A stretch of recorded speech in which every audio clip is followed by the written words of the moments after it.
The reason why so little is known is that the Canadian experience in POW camps in the First World War doesn't fit neatly into the great victory at Vimy narrative, which is not to take anything away from that narrative.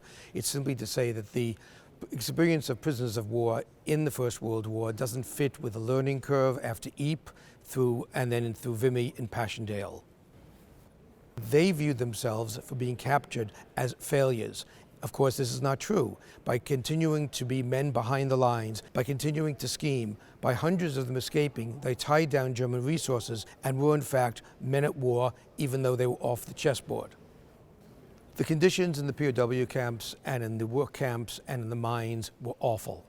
The Germans were required to follow Geneva Convention in terms of the treatment of prisoners. They did not in many cases.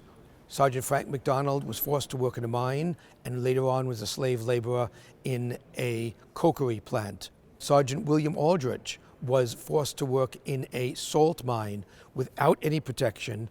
Often his hands were blistered by the salt. The guards would, for the fun of it, use their billy clubs to burst the boils caused by the infected wounds. Like all prisoners of war, Canadian prisoners of war tried to send secret messages home. Sergeant William Aldrich sent messages home several ways. In one case, he referred to a notorious breakout from a Winnipeg jail, knowing his parents would understand the reference.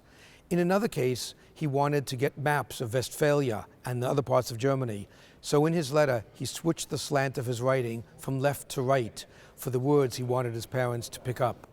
So why are those stories important? For a number of reasons. First, they wore our uniform. All of them were volunteers.